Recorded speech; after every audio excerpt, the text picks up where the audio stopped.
नमस्कार दोस्तों, उत्तराखंड जी के विद दीपक जोशी क्लास में आपका स्वागत है। आज हम आपके लिए 25 महत्वपूर्ण प्रश्न लेके आए हैं जो कि आपके आगामी आने वाले प्रश्नों में भी आ सकते हैं और ये पूछे भी जा चुके हैं। तो हमारा पहला प्रश्न राज्य में चीन सीमा की लंबाई तो कितनी है? 350 किलोमीटर।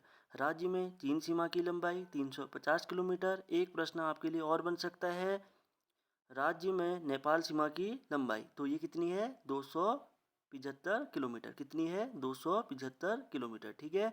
अगला प्रश्न, राज्य के सबसे पूर्वी और पश्चिमी जिले तो सबसे जो पूर्व में है वो कौन सा है? पिथौरागढ़ है। और सबसे पश्चिम में कौन सा है? देहरादून है। कौन सा है? देहरादून है। अब अगला प्रश्न, राज्य के सबसे उत्तरी और दक्षिणी जिले क्रमशः तो कौन से हैं? उत्तरकाशी और उधम सिंह नगर। ठीक है। आपके लिए इसी में दो प्रश्न बन सकते हैं। राज्य के सबसे उत्तर में कौन सा जिला है? तो उत्तरकाशी। और सबसे दक्षिण में है उधम सिंह नगर।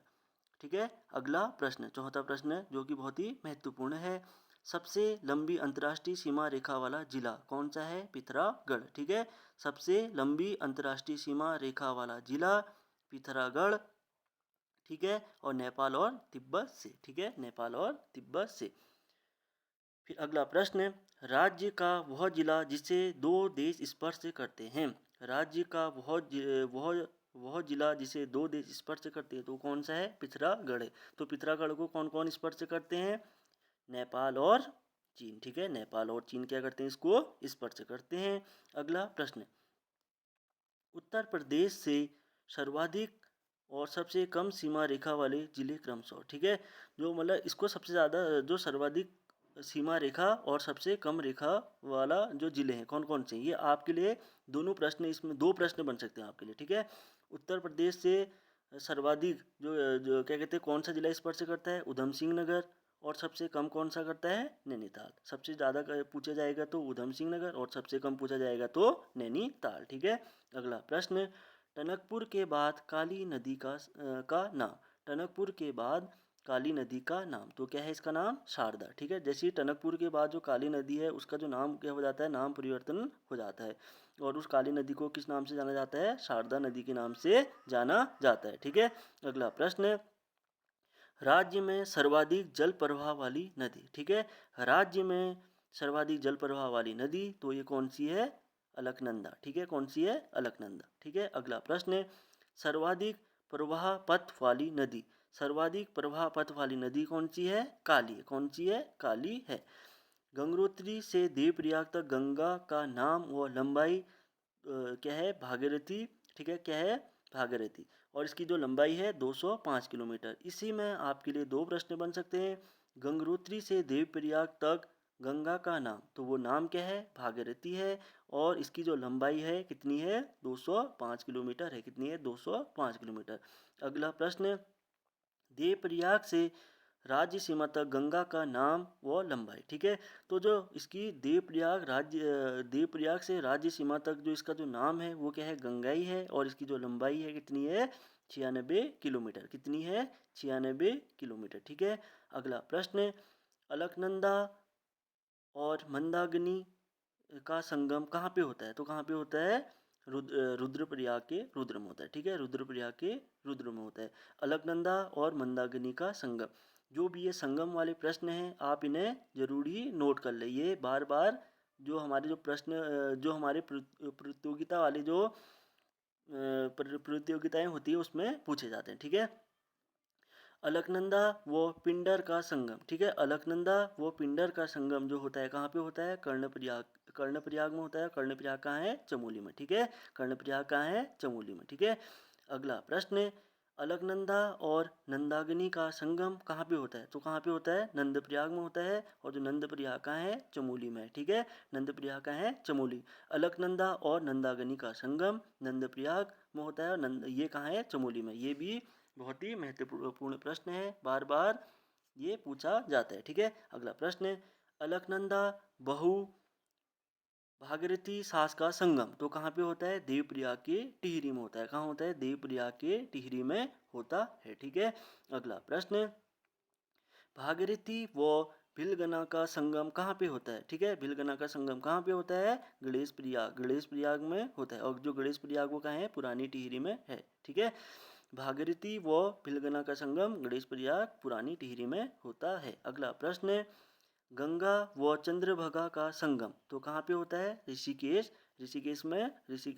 देहरादून में होता है। ठीक है, गंगा व चंद्रभागा का संगम, ये बहुत ही महत्वपूर्ण प्रश्न है क्योंकि ये बार बार पूछा जाता है। ठीक है, अगला प्रश्न, गोरी व काली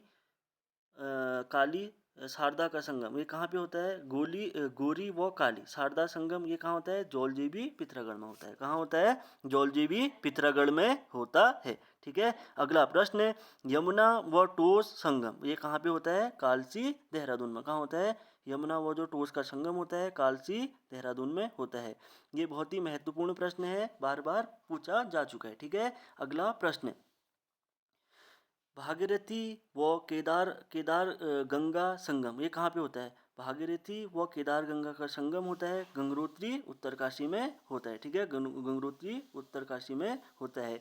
ठीक है, अगला प्रश्न, अलकनंदा व ऋषि गंगा संगम। ठीक है, अलकनंदा व ऋषि गंगा का जो संगम होता है वो कहाँ होता है? बद्रीनाथ चमोली में। ठीक है, बद्रीनाथ चमोली, अलकनंदा व ऋषि गंगा का संगम, इससे आप क्या कर लेंगे? नोट कर लेंगे, बार बार पूछा जा चुका वाला प्रश्न है। ठीक है, अलकनंदा और ऋषि गंगा का संगम बद्रीनाथ चमोली में होता है। ठीक है, अगला प्रश्न, केदारनाथ स्थित है तो कहाँ स्थित है? मंदाकिनी के तट पर।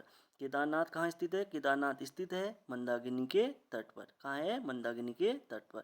अगला प्रश्न बहुत ही महत्वपूर्ण, ये ऐसे प्रश्न बार बार पेपरों में पूछे जाते हैं तो आप इन्हें क्या कर लें? नोट कर लें। बहुत ही महत्वपूर्ण प्रश्न, उत्तरकाशी व हिमाचल प्रदेश के बीच स्थित दर्रा। ठीक है, उत्तरकाशी व हिमाचल प्रदेश के बीच स्थित दर्रा है वो क्या है? शृंगकंठ।